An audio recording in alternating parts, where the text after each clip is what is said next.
Hey guys, welcome back to quick update on this is just an update on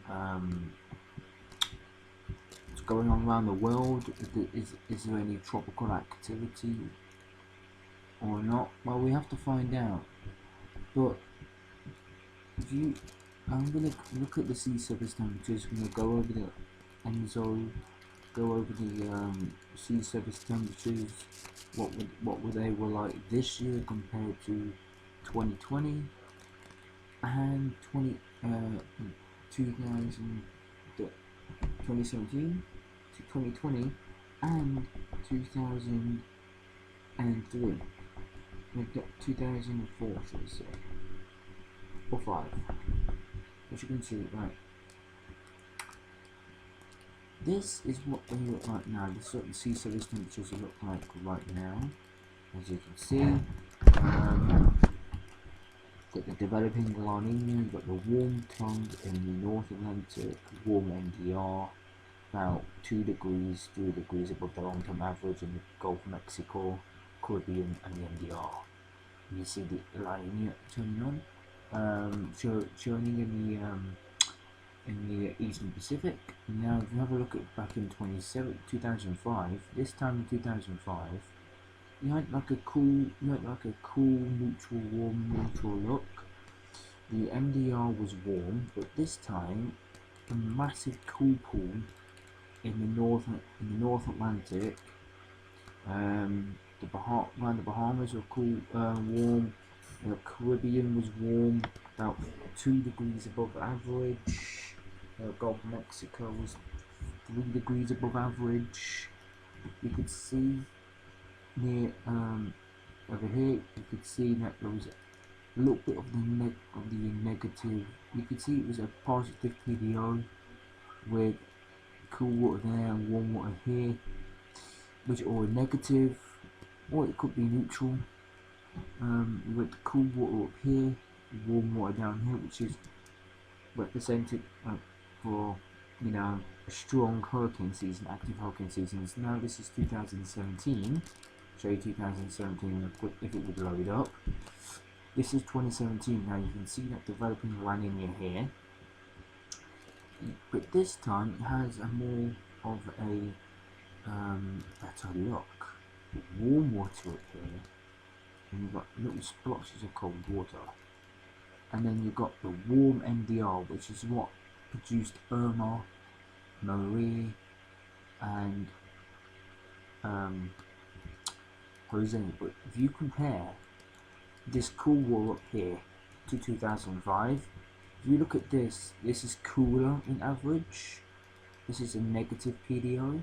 But if you look back at 2005, you can see all the cooler waters north of Japan, and then near Alaska you can see the warm waters. I think that's a either a positive PDO phase, or it could be a neutral PDO phase. But this is definitely thingy there. But now look here, it's a negative phase. You've got the warm water here, cold water there, like La Nina developing. No La Nina developing, but it did develop later on down the line, as you can see. See here, La Nina, right, the Western Pacific is warm.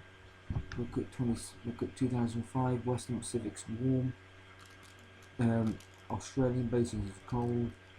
Australian basins are warm, cold, below average, above average, above average. If you look above average, below average, average to slightly below, average to slightly above average, Eastern Pacific below average, but also it did have average activity in 2017 in the Eastern Pacific, even though it was a cool neutral, and it did go into weak La Nina. But this is for I think this is for January 1st. I think I didn't get the right one up, but this dissipation of the La Nina in 2016, and you also had the cool PDO phase, which did start to come on by the 16th of the first 2027 by 2017. But this is one of my analogs: 2017, 2005, 2020, 2010, 2004. Those 5 are my best analogs. But 2005 definitely for sure is one of my best analogs. One of my top 2 analogs, because you can see, look at 2005. Look at 2005, for instance. I could even pull up 2010 if I have to. But before we do that, let's look at the El Nino and La Nina Southern Oscillation. You can see it did go up a little bit towards the beginning of June, but now it's starting to go down a little bit, which is afraid we're going to have a La Nina by June, by probably middle of July, August time. That's when the Atlantic really starts getting active. That's for the Nino 3.4 region. If you don't know where the Nino 3.4 region is, I'll show you on this map. This is the Nino 3.4 region right there. This is the Nino 3.4 region right there. You've got the Nino 1.2 region, Nino 3 region, Nino 3.4 region, and Nino 4 region. Show you some the forecast models, because the forecast models are hinting of a tropical storm potentially forming in the Atlantic. So let's have a quick look at that. We've got some severe weather over the US, not really that much. I will cover that next time. Let me go to the GFS model real quick. Should have already got this already done, but there is an Eastern Pacific storm that could try and develop, but I doubt it. Most of the GFS only wants it to spin up and become a very, very weak tropical storm. Probably not even a tropical storm, maybe even a tropical depression at best. But I doubt it will even form. I don't know what the NHC is saying on it, for sure. What the National Hurricane Center is saying on it, for sure. I'll get it up. Here we are. Here's the Atlantic, June 6, 2024. So you can see that the high pressure system over the Atlantic, which is weakening a little bit, but it will strengthen. As you go out, Friday the 7th, Saturday 8th, June 8th,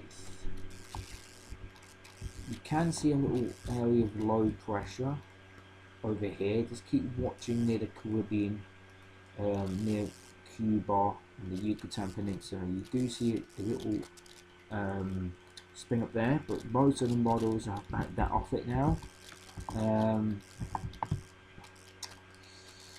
As you can see,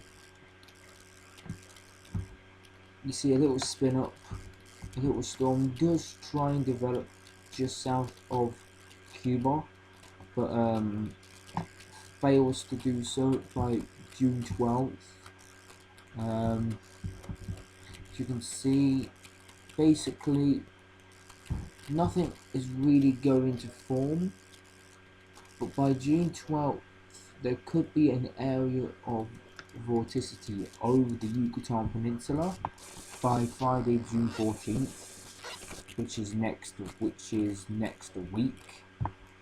And then you got a low pressure area, which actually could develop into a moderate tropical storm according to the GFS between 992 to 990 millibars, 991 millibars. Looks like it's heading towards Louisiana. But then obviously I think it weakens, yeah, probably due to a bit of wind shear or a bit of dry air.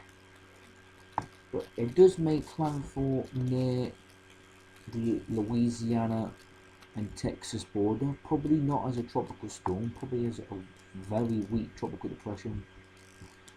But you can see it here. It does look like it's going to develop. If that is the case, the first name of the naming list this year is Tropical Storm Arlene. No, not Arlene, Alberta. So, and it's a letter in the Atlantic, and it's a letter in the Eastern Pacific, Alberta in the Atlantic, and in the Central Pacific, it's Hone, which I haven't got that storm for 5 years. Show you the National Hurricane Center. They did mark a little area of interest in the East Pac the other day. No activity whatsoever in the next 48 hours. Just expected the next 7 days. Probably got nothing. Nope, absolutely nothing. Eastern Pacific.